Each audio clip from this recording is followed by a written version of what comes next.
નમસ્કાર. બોટાદ નગરપાલિકાની ચૂંટણીને લઈને રાજકીય ગરમાવો વધ્યો.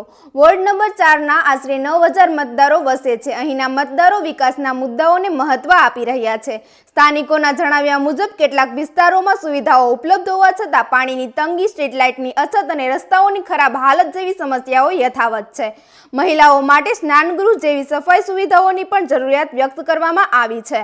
મતદારોનો સ્પષ્ટ અભિપ્રાય છે કે ઉમેદવાર વિકાસના અધૂરા કામો પૂર્ણ કરશે અને સ્થાનિક સમસ્યાનું સમાધાન લાવશે, તેને જ મત મળશે. વધુ સમાચાર માટે જોડાયેલા રહો. RP Gujarat news, Rajkot. ખોડિયા ભરતભાઈ. ભરતભાઈ, કયો વિસ્તાર છે? અમારો આ વિસ્તાર છે ખોડિયાનગર 2. પછી અમારા ખોડિયાનગર વિસ્તારમાં મજૂરી વર્ગ માણા રહે છે, પણ તે છતાંય અમારા એરિયામાં કામકાજ બહુ સારું છે. અને કેવા પ્રકારની કામગીરી કરવામાં આવી છે તમારી? એમ કેવા વિકાસના કામો થયા છે? વિકાસના કામ તો રોડ સફાઈ કામ, સ્ટ્રીટ લાઇટો, આ તે બધું કામ બહુ સારું છે. અમુક ક્યાંક જગ્યાએ બાકી હશે, પણ તોય એ અમે કહે છે.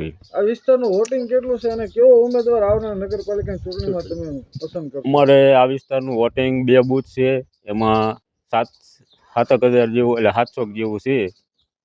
કેવો ઉમેદવાર તમે પસંદ કરશો આવનારા દિવસોમાં? આવનારા ઉમેદવાર અમારું આ જે કોઈ કામ બાકી છે એ પૂરું કરાવે એવો ઉમેદવાર હોય તો અમારે વધારે સારું રહે.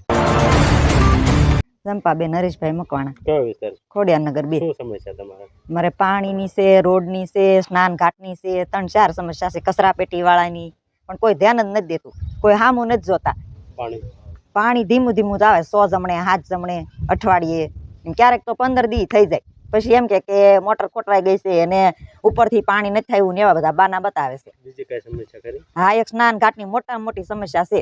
અમારા બૈરાના નામ બહુ તકલીફ પડે છે એમ, તો કોઈ સામું નથી જોતા. ચૂંટણી આવે ત્યારે બધા આવે ઘરે ઘરે મત લેવા એમ, પછી તો કોઈ સામું જોતા જ નથી. તો અમારે શું કરવું એમનું એમ. ચૌહાણ જગદીશ ગોવિંદભાઈ. કયો વિસ્તાર? Ward number 4, Khodiyanagar 2. જગદીશભાઈ, આ વિસ્તારમાં કેવા કાર્ય બાકી અને કેવા કામ? આ વિસ્તારની અંદર, ઓજી વિસ્તારની અંદર રોડ, ગટર અને સ્ટ્રીટ લાઇટ સંપૂર્ણ કામ પૂરા થઈ ગયા છે. ત્યારબાદ થોડા નાના મોટા કામ હશે, એ પૂરા આગામી સમયની ચૂંટણી આવી રહ્યા છે ત્યારે ઉમેદવાર કોઈ પણ પાર્ટીની સત્તા આવે પણ અહીંના કામ પૂરા કરવાની ઉમેદવારની જવાબદારી નિભાવવાની છે.